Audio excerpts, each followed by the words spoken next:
Donc, on va faire le point.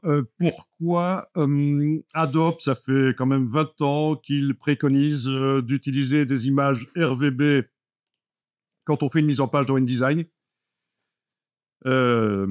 Et pourquoi ils disent que la résolution n'a aucune importance. Donc, petite démo. Il va vous falloir absolument des images. Allez chercher 3 images sur le web. Et je pense que si vous allez chercher des images qui ont de la couleur, des images RVB, c'est pas plus mal.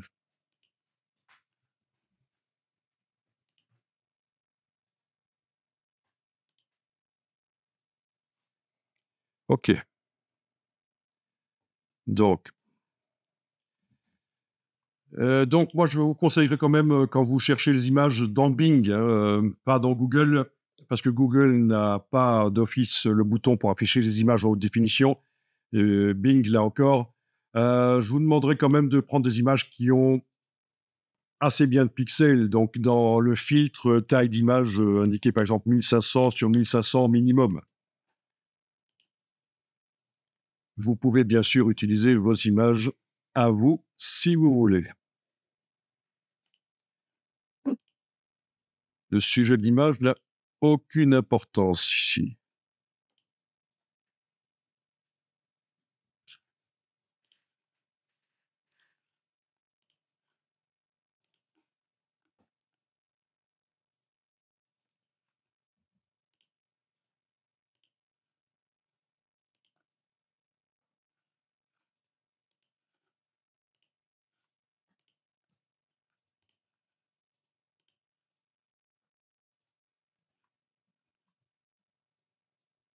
Tiens, c'est marrant. Il se trouve que dans la recherche que j'ai faite, les 3 images que j'ai trouvées, elles viennent toutes du même site. Et malheureusement, c'est un site où il faut être connecté pour arriver à télécharger les photos, je pense. Donc, je vous oblige pas.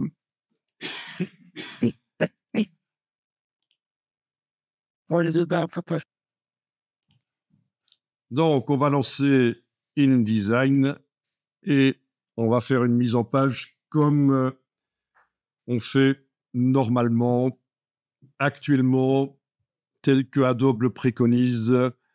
Et vous allez comprendre pourquoi c'est intéressant. Donc, en France, on fonctionne beaucoup comme ça. En Belgique, beaucoup moins. On est plus à la méthode années 90 en Belgique. Et ici, en France, on utilise la méthode plus moderne. Donc, nouveau document. Juste une page, c'est bon. Voilà. Donc, vous allez amener vos images en les important, bien sûr.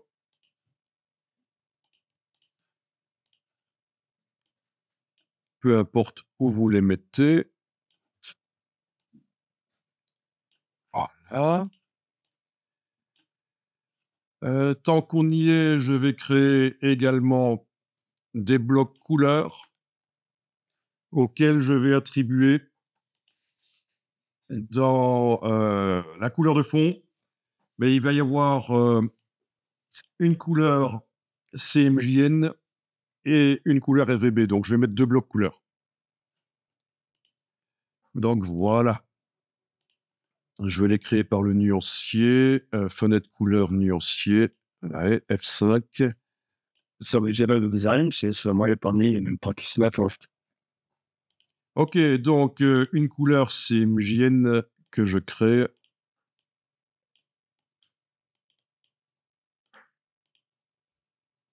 Voilà. Donc, c'est dans quel CMJN, c'est la gamme de quel CMJN.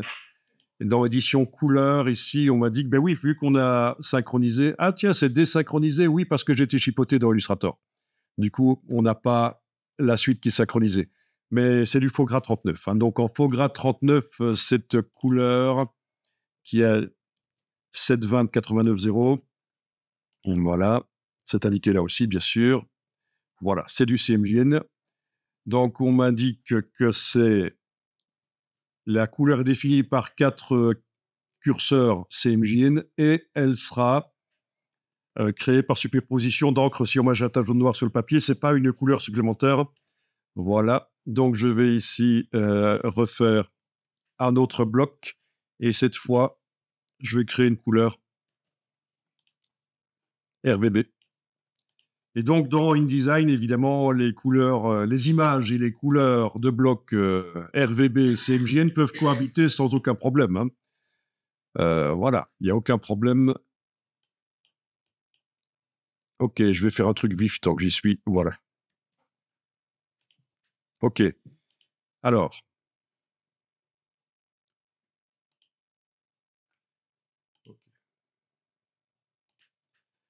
Donc, l'espace de fusion des transparences dans le menu édition, espace de fusion des transparences dans InDesign.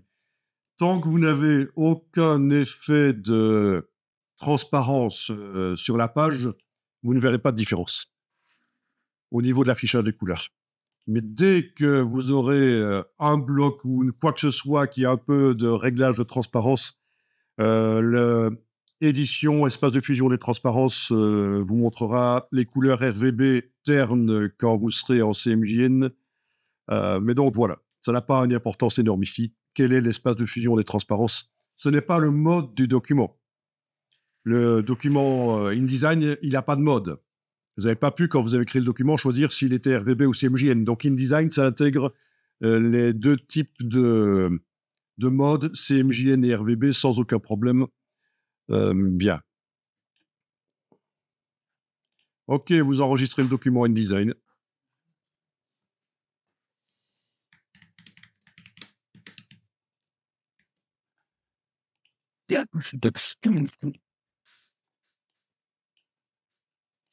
Bon, alors c'est simple. Déjà, les images, elles ont leur propre destination. Il y en a peut-être qui sont prévues pour du sRGB, d'autres pour du P3, d'autres pour du Adobe RGB. Mais tout ça va être pris en compte lors de la conversion qui va avoir lieu. Donc, si vous devez imprimer ça, vous devez donc faire un fichier exporté, évidemment, dans InDesign, fichier exporté, et vous allez choisir d'exporter pour l'impression, évidemment, un PDF pour l'impression. Donc, voilà, on a les réglages du PDF. Donc, en gros, comment ça marche? Déjà ici, dans les préférences générales, je vais aller cocher, si ce n'est pas le cas chez vous, cochez-le. Afficher PDF après exportation, donc avec un peu de chance, il va s'afficher dans Acrobat si l'ordinateur est réglé pour ouvrir les PDF dans Acrobat. Donc, Acrobat complet ou Reader, c'est intéressant. Bien, donc ensuite, compression. Compression, il faut demander interpoler à 300 pixels par pouce, si c'est ce que l'imprimeur vous a donné, parce que parfois, pour des impressions plus haut de gamme, il va vous dire que c'est du 450 pixels par pouce. Mais donc ici, c'est 300 pixels par pouce pour toute image qui est au-dessus de 300 pixels par pouce dans le document. Ça veut dire que les images, si elles ont beaucoup trop de pixels que nécessaire dans la mise en page, dans le PDF, ça va être ramené à 300, et ça, les imprimeurs, ils veulent absolument que les images soient tip-top à ce qu'ils ont demandé. 300 pixels par pouce. Bon, alors vous avez la même chose pour les images au niveau de grille, la même chose pour les images monochromes, sauf que monochrome, en général, on fait plus précis, mais ici, on va se limiter pour la démo aux images couleurs. Ah, vous avez les repères et fonds perdus. Donc, l'imprimeur va vous le dire. D'ailleurs, il vous dira aussi une norme que vous devez pré-régler ici. Pour... Un PDF X, oui, donc ça dépend de sa machine, du RIP qu'il a en fait. Hein. Et ça va régler la compatibilité et certaines choses dans les réglages ici, mais nous, on fait manuellement. Donc ici, dans repères et fonds perdus, tous les repères d'impression, vous pouvez cocher. Les repères de fonds perdus, sauf si l'imprimeur vous les demande, bah, vous pouvez décocher. Les gammes couleurs, généralement, les imprimeurs n'aiment pas trop les gammes couleurs que Adobe met dans les PDF, donc ils mettent leur propre gamme couleurs sur les plaques offset, et c'est leur RIP, donc Raster Image Processor, leur ordinateur qui transforme les PDF en tram sur les plaques offset, qui va faire les gammes couleurs spécialement prévues pour leur presse. Voilà. Que dire de plus? Bien sûr, il faudrait normalement indiquer qu'on fait un fond perdu de 3 millimètres. OK. La sortie, c'est là que la conversion de RVB vers CMJN va se faire. Donc, vous devez absolument ici, au réglage sortie, demander convertir vers la destination. Voilà. Et là, il y a conserver les numéros. C'est pour le cas où on a des couleurs CMJN dans le document et on veut absolument que ces valeurs CMJN dans le document soient mises dans le PDF. Typiquement, quand on a des logos, des couleurs institutionnelles qui ont été mises en CMJN dans le document, conserver les numéros, ça peut servir. Mais sinon, on peut demander de convertir vers la destination, voilà. Et c'est là qu'on va demander de convertir vers telle ou telle norme que l'imprimeur vous dit en fonction du papier que vous avez choisi. Donc, je vais ici, par exemple, faire du faux gras 39. Et si on peut demander d'inclure le profil faux gras 39 dans le PDF, comme ça, si vous avez oublié de nommer le PDF pour indiquer que c'est pour du faux gras 39, ce sera quand même indiqué dans le PDF, dans les métadonnées.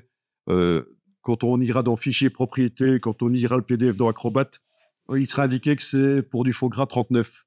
Donc ça, c'est crucial ici. C'est convertir tous les RVB du document, des blocs qu'on a choisi de faire en RVB ou des images, les convertir vers du CMJN. Voilà. Donc, très rares sont les imprimeurs qui acceptent des PDF RVB.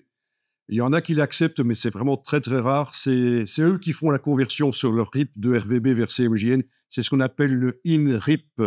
Mais la plupart des imprimeurs vont vouloir absolument, évidemment, un PDF CMJN. Donc, ici, qu'est-ce qu'on a d'autre? Avancer, c'est pas important. Ici, protection, c'est pas important. Donc, ce qu'on va peut-être faire ici, c'est mémoriser tout ce qu'on vient de faire, le paramètre, en cliquant sur Enregistrer prédéfini. Voilà. Vous allez donner un nom. Ici, je vais donner, juste pour le retrouver facilement, la date, novembre 2024. Et ça va être un export faux gras 39. Voilà. Est-ce que j'ai oublié quelque chose? Peut-être, hein, vous le dites. Voilà. Donc, dans la liste ici des pré-réglages, ça s'y trouve, en fait. Voilà, voilà. Donc, et on exporte le PDF. Il va demander... Non, j'avais déjà indiqué le fichier. L'endroit où j'enregistrais. Voilà, il s'est ouvert dans Acrobat. Est-ce qu'il s'est ouvert dans Acrobat chez vous aussi? Ok, et il s'est pas ouvert. Normalement, il aurait dû s'ouvrir quelque part. Si vous aviez coché l'option dans les général, là, ouvrir, afficher le PDF après exportation, en fait. Il n'a pas ça. Ah, il n'a pas fait. Ok, il a fait dans Aperçu. Donc voilà ce que vous pouvez faire pour qu'il s'ouvre dans Acrobat Pro en supposant que Acrobat Pro est installé chez vous. Hein. Quand vous allez dans le dossier avec le PDF, vous sélectionnez le PDF et vous demandez clic droit, lire les informations. Et là, dans Ouvrir avec, il est indiqué avec quoi vous voulez ouvrir ce PDF. Donc, vous allez choisir Adobe Acrobat. Et s'il n'est pas installé, est-ce que Acrobat Reader est installé? C'est déjà mieux que rien. Voilà. Et pour que tous les PDF s'ouvrent dans cette application, et pas seulement celui-ci, il va falloir cliquer sur Tout modifier. Et là, il y a un petit message qui vous demande, voulez-vous vraiment modifier tous vos documents Acrobat afin qu'ils s'ouvrent dans Acrobat? Et oui, je dis continuer. Voilà. Et à partir de là, quand on double-clique sur un PDF, il s'ouvre dans Acrobat. Donc, ceci est intéressant parce que ça marche aussi pour les JPEG, pour tout type d'image, en fait. Hein. Vous voulez que ça s'ouvre dans un tel document, ben voilà, il suffit de modifier ceci qu'on appelle le réglage du logiciel créateur.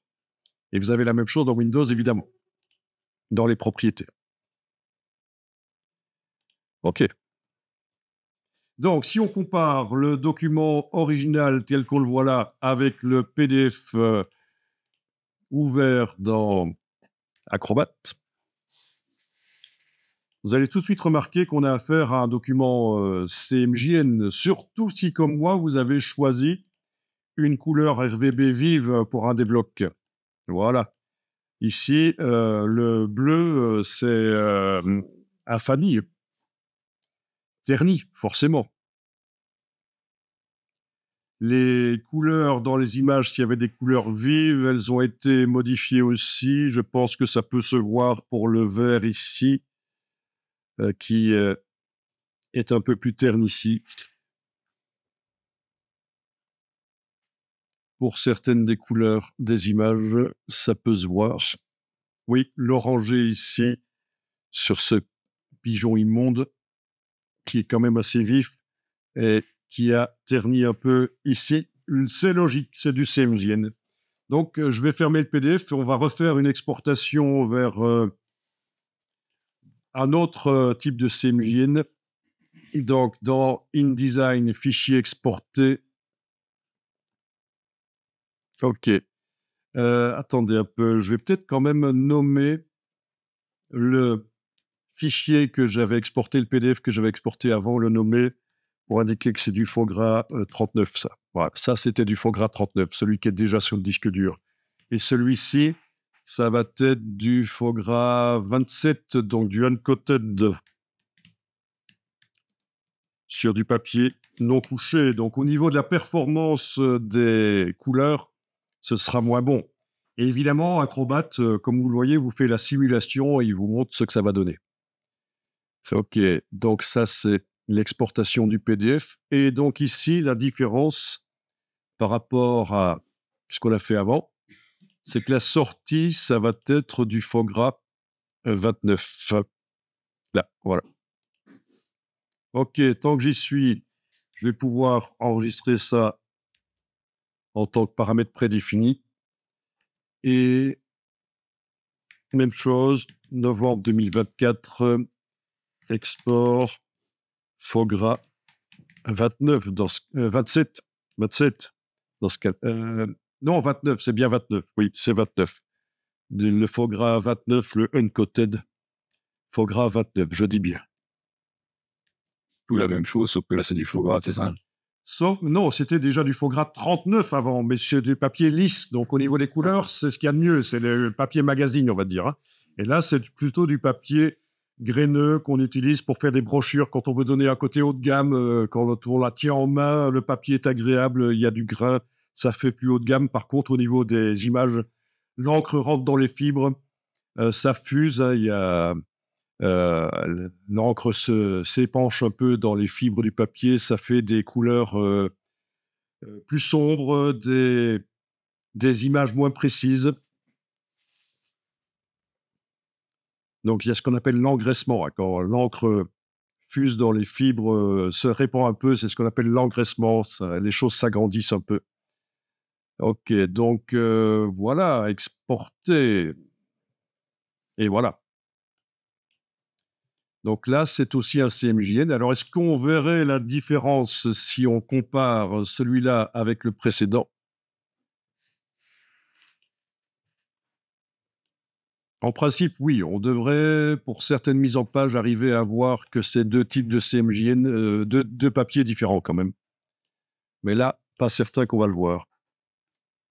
Puisque le but, la gestion des couleurs, là, le color management, le but, c'est que, quelle que soit la sortie qu'on fait, on essaie de conserver un maximum l'aspect des couleurs. L'aspect des couleurs. Donc, je pense qu'ici, ça va pas trop se voir. Peut-être dans les parties. J'ai envie que c'était plus vite avec le faux gras 39. Normalement, c'est plus vif avec le faux gras 39. Et les parties sombres sont plus profondes aussi. Peut-être. Voilà, voyons un peu ça. Les parties les plus sombres devraient être plus sombres dans la version d'avant, faux gras 39. Enfin, vous avez la procédure. Vous voyez que c'est hyper simple, en fait. Hein. C'est hyper simple. Donc, je vous rappelle qu'au moment où on exporte à compression, on a demandé que toutes les images au-dessus de 300 pixels par pouce soient ramenées à 300. Donc, on parle des PPP effectifs. La résolution des images dans InDesign, toute image qui est au-delà de 300 va être ramenée à 300. Mais qu'en est-il des images qui sont en dessous de 300 pixels par pouce dans la mise en page? Eh bien, elles ne seront pas ramenées à 300 parce que c'est vers le bas que ça agit. Vous allez comprendre, on va juste ici, avec la flèche noire, sélectionner une image On vient juste de voir passer Paul Trani, qui est là apparemment intégré à InDesign 2025 pour faire des tutos pour nous expliquer les nouveautés. Il est très connu chez Adobe, Paul Trani. Mais bon, voilà, ça explique c'est quoi la tête du gars qui vient de passer là. Voilà. Alors, vous allez dans le menu fenêtre lien. Fenêtre lien. Et dans la palette lien, vous allez déployer les informations ici. Donc, quand vous sélectionnez une image, on vous montre, voilà, quand on ouvre dans Photoshop, voilà la résolution qui est indiquée dans le menu image, taille de l'image de Photoshop, donc 72 pixels par pouce. Mais en fait, on ne s'en occupe absolument pas, ça n'a aucune importance ici. Ce qui compte, c'est la résolution effective, 900 pixels par pouce dans le cas de cette image. Je clique sur une autre, elle est à 900 pixels par pouce aussi, tiens donc. Une autre à 566. Ok, c'est vraiment au hasard que j'ai 2 fois la même résolution effective sur 2 images, en fait. En principe, ça n'aurait pas dû arriver. Donc 566. Ok. Donc ça marche, vous voyez. Et tiens, pour celle-là, dans Photoshop, il était indiqué 300, mais ça n'a absolument aucune importance. À partir du moment où vous amenez les images dans InDesign, c'est dans InDesign que ça compte ce qui se passe. Ok. Bien. Donc, là, il n'y a aucun problème. Dans les PDF qu'on a générés, toutes les 3 images sont à 300 pixels par pouce chacune, parce qu'elles étaient au-dessus de 300 pixels par pouce dans la mise en page. Mais que se passe-t-il si il y en a une qu'on avait agrandie beaucoup et que elle n'est pas à 300 pixels par pouce, elle est en dessous. Je vais le faire ici. Je vais, par exemple, travailler sur cette image-là que je vais recadrer comme ça. Que je vais agrandir avec l'outil de transformation pour la faire déborder. Voilà. Avec la touche Shift, s'il vous plaît. Voilà. OK. Donc, imaginons que cette image est là, à cet endroit-là.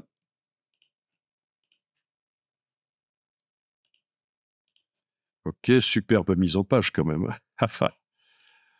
Donc, pour le bord perdu, j'aurais quand même intérêt à le faire déborder un peu plus. OK. Donc, cette image-là, maintenant, est à 225.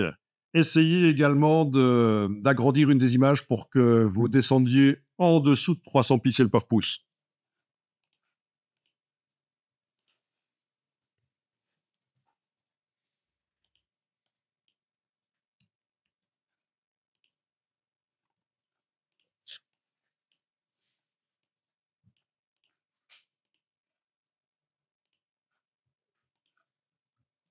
Celle-ci, tiens, je vais la réduire un peu. Actuellement, elle est à 900 pixels par pouce effectif. Si avec l'outil de transformation, je la réduis, parce qu'elle rentre un peu en conflit avec l'autre, voilà. Elle est maintenant à 1353. Voilà, c'est logique, hein. Plus les images sont petites, plus leur résolution augmente. Plus elles sont grandes, plus la résolution diminue. Voilà. Tiens, tant que j'y suis, même si c'est pas le sujet ici, j'avais vaguement tenté de faire une mise en page pas trop pourrie en mettant un cadre sur les 2 petites.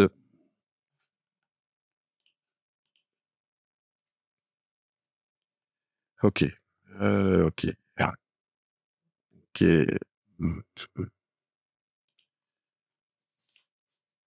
Et bon.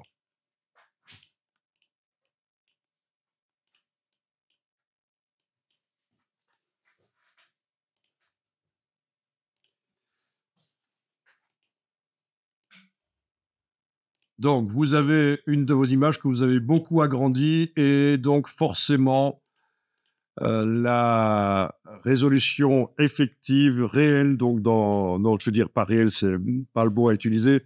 La résolution dans InDesign est en dessous de 300 pixels par pouce, on est d'accord. Donc, si vous exportez vos PDF pour l'imprimeur avec cette image qui est avec une résolution en dessous de 300, ben, elle va être avec cette résolution en dessous de 300 dans le PDF. Et l'imprimeur va le repérer tout de suite. Son RIP va lui dire, tiens, il y a quelque chose qui ne va pas. L'image là est trop faible au niveau de sa résolution.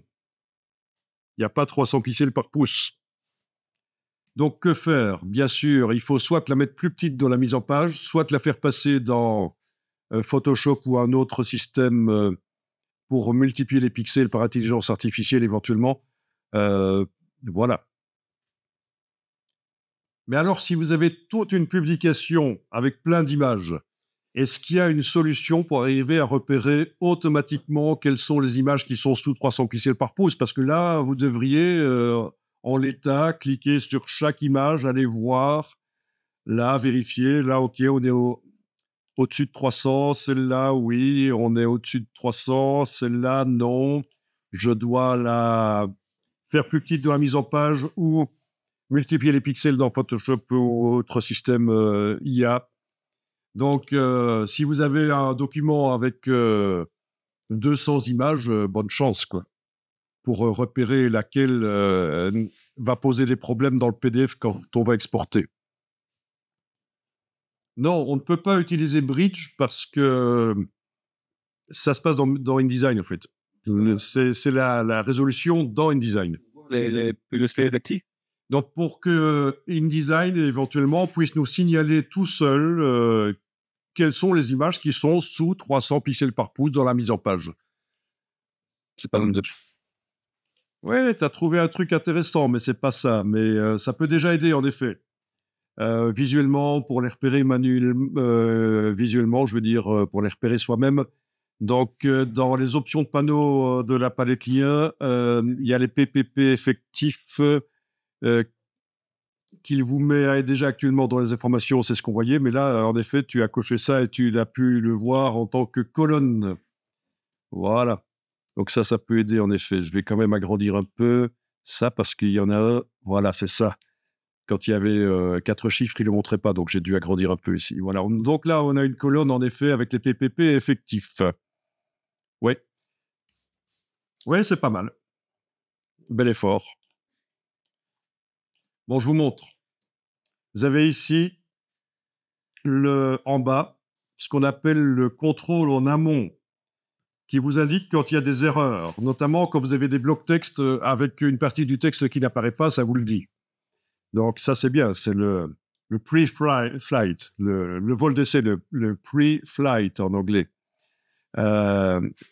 Donc le vol d'essai, c'est ça, hein, c'est pour éviter les problèmes avant l'impression. C'est un assistant quelque part qui vous a dit que ça. Bon, ben on va aller tenter de modifier pour que il nous indique quelles sont les images qui sont sous 300 pixels par pouce dans le document au niveau de la résolution PPP effectif. Donc vous allez dans ici chercher le panneau de contrôle en amont. Oui, on a déjà ici l'option définir les profils qui, à mon avis, va nous intéresser, mais on va aller chercher le panneau de contrôle en amont qu'on obtient aussi par le menu fenêtre sortie contrôle en amont. C'est la même chose. Voilà. Et donc là, on est en profil de contrôle en amont standard. OK. On va demander dans le menu. Donc là, il nous indique aucune erreur. Hein.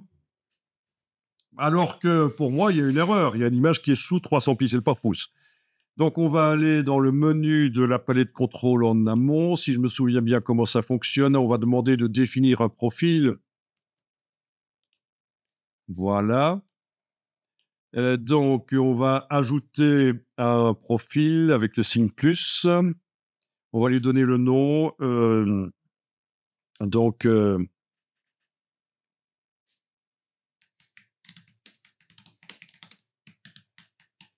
voilà, il va nous montrer les images sous 300 dpi. Et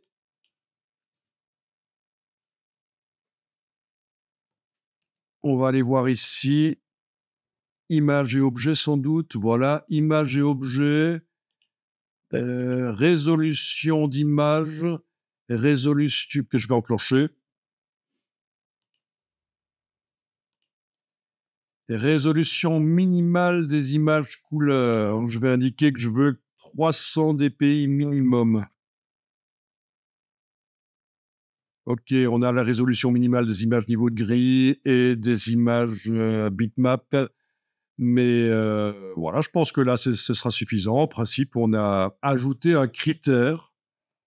Voilà. Enregistrer, OK. Et donc là, dans les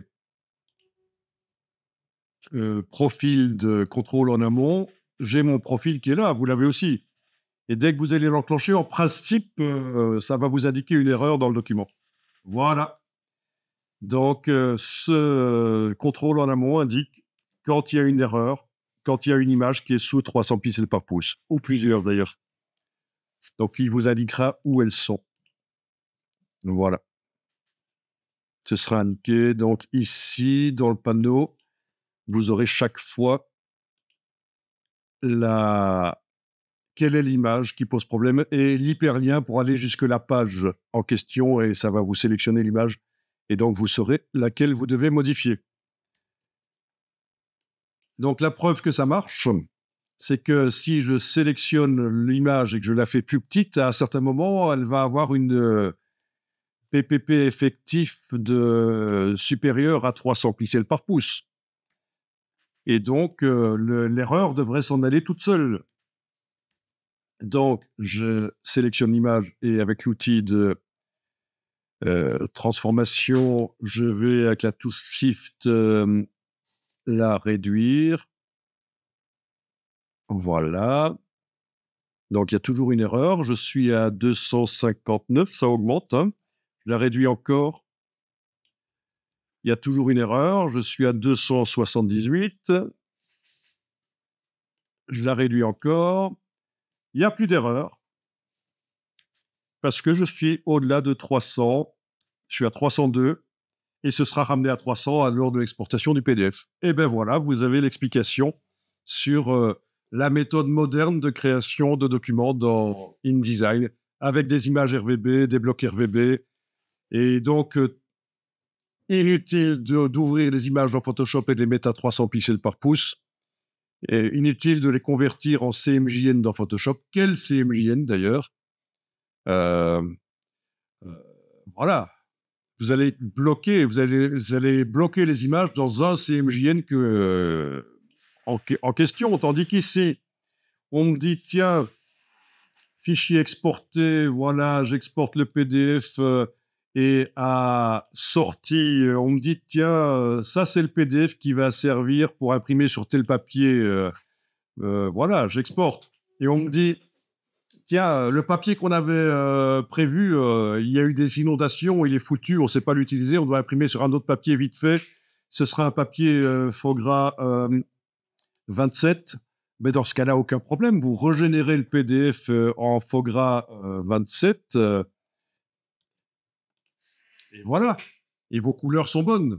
Tandis que si vous imprimez le PDF qui était prévu pour Fogra 29, vous l'imprimez sur le Fogra 27, vos couleurs vont complètement changer. Donc, vous avez intérêt à régénérer le PDF pour la bonne sortie.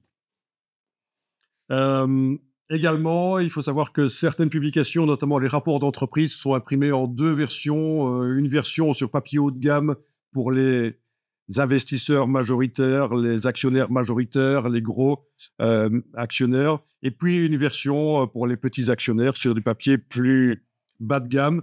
Mais vous faites deux PDF, voilà. Et en fait, le but, c'est vraiment de marquer la différence. Hein. Quand on fait ce genre de choses, c'est symbolique avant tout. Hein.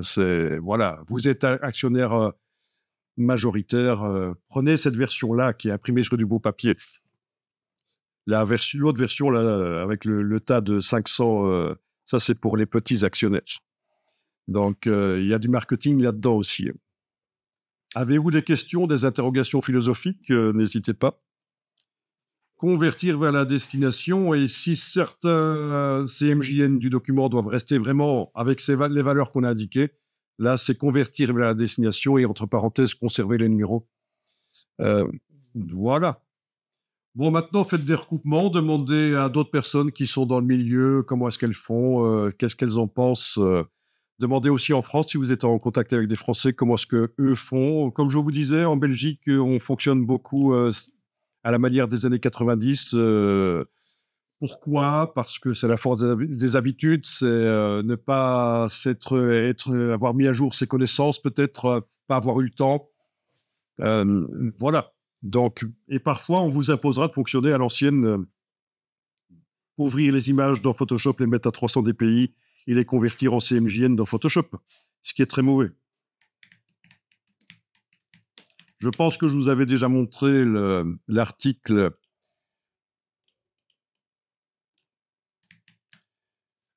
du site Creative Pro. Ça vous dit quelque chose, sans doute, hein?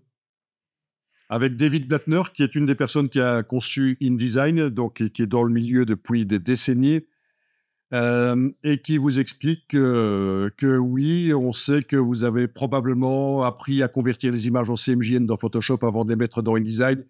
Et oui, on sait que vous le faites depuis 1989 avec PageMaker. Mais vous savez quoi, c'est le 21e siècle, il est temps de prendre du café et de changer ses habitudes.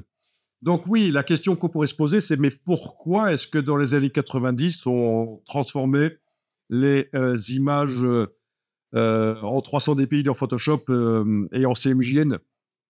Mais c'est parce qu'à l'époque, InDesign n'existait pas. Il est arrivé en 99. Donc, il n'existait pas et les logiciels de mise en page ne faisaient pas correctement la transformation de RVB vers CMJN et de DPI supérieurs à 300 vers 300. Donc, c'était justifié dans les années 90 de faire un travail de préparation dans Photoshop.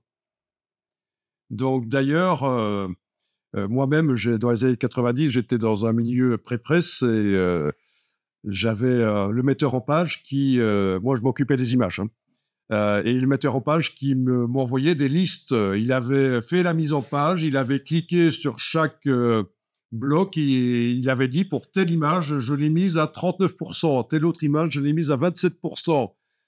Donc j'avais une liste des images avec les pourcentages. Et dans Photoshop, il fallait transformer toutes les images, les réduire pour qu'elles soient à 100% dans la mise en page à 300 dpi.